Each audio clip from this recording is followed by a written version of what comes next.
Apa itu XG?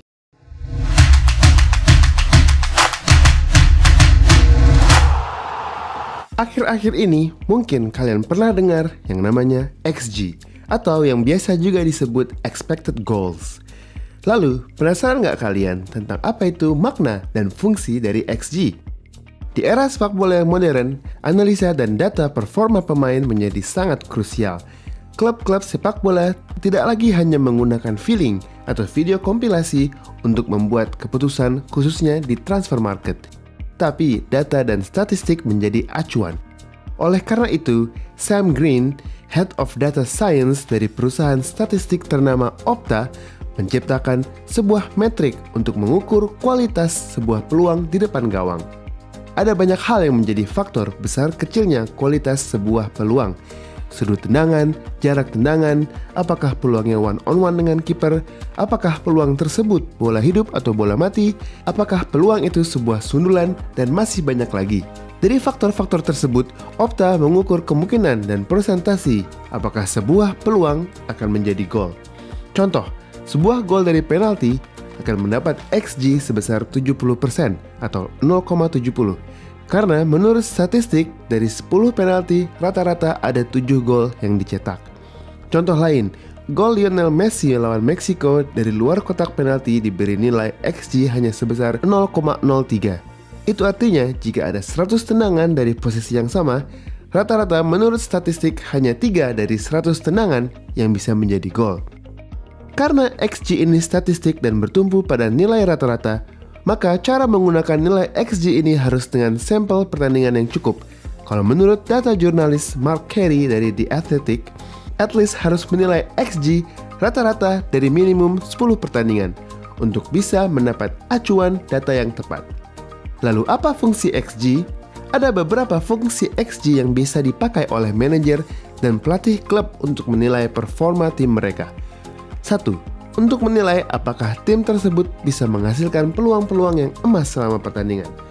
Contoh, jika sebuah tim mencetak 2 gol dari 5 shot, tapi nilai total XG-nya hanya 0,50, itu tandanya tim tersebut tidak menghasilkan peluang yang secara rata-rata bisa menghasilkan 2 gol.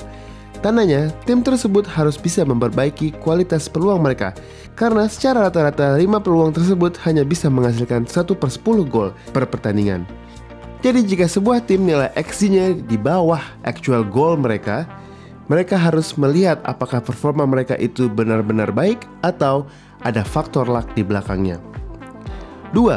Untuk menilai apakah striker mereka punya finishing yang tajam atau average atau finishing yang melempem. Contoh, Timo Werner selama di Chelsea dinilai sebagai striker yang mandul karena kerap terlihat membuang-buang peluang. Dan lihat dari statistik XG-nya, ternyata di tahun 2022 dia hanya mencetak 7 gol dari XG 16,77. Itu artinya dari sejumlah peluang yang dia peroleh, semestinya dia bisa mencetak 16 gol, bukan 7 gol. Contoh lain, di musim 2019-2020, Kevin De Bruyne mencetak 14 gol dari XG yang hanya 8,11. Itu artinya De Bruyne mencetak 6 gol lebih banyak dari rata-rata peluang yang dia punya. Dan ini bisa dilihat dari gol-gol De Bruyne yang sering lebih dari luar kotak penalti.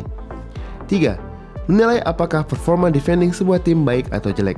Jika sebuah tim bisa membuat lawan mereka punya nilai XG yang kecil, berarti mereka berhasil membataskan dan menahan tim lawan dari membuat peluang emas. Contoh, pertandingan Kanada melawan Belgia berakhir dengan skor 1-0 untuk Belgia. Tapi nilai XG mereka adalah 1,86 di luar penalti, lawan Belgia yang hanya 0,76. Ini artinya mereka mempunyai lebih banyak peluang mencetak gol dari Belgia dan berhasil meredam kreativitas tim Belgia untuk meraih peluang. Walaupun akhirnya mereka tetap kalah 1-0, tapi bisa dibilang performa mereka lebih baik dan lebih banyak menyerang.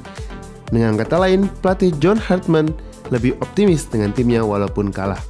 Dan terbukti, tim Belgia akhirnya tersingkir dari World Cup karena selama 3 pertandingan, XG mereka selalu lebih sedikit daripada lawannya. Lalu apa konsekuensi maraknya penggunaan XG bagi tim-tim ini? Konsekuensi yang paling bisa terlihat adalah jauh berkurangnya gol dari luar kotak penalti. Ini karena pelatih-pelatih tahu betul kalau tendangan dari jarak jauh itu punya nilai XG yang kecil.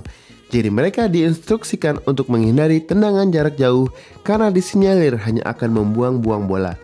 Terbukti dari tahun 2011 ke tahun 2020, jumlah rata-rata tendangan dari luar kotak penalti per game turun dari 28,4 shot per game sampai ke 23,9 per game.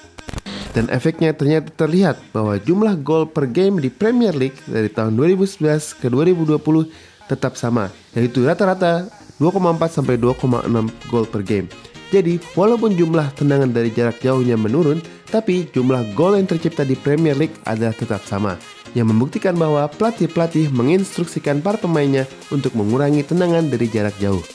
Lalu, bagaimana menurut kalian? Apakah XG dan data analisa ini memang efektif? Ataukah ini membuat sepak bola menjadi terlihat membosankan karena semua orang mencoba melakukan hal yang sama? Komen di bawah ini. Jangan lupa like dan subscribe kalau mau nonton analisa-analisa dan berita bola lainnya. Salam Football United.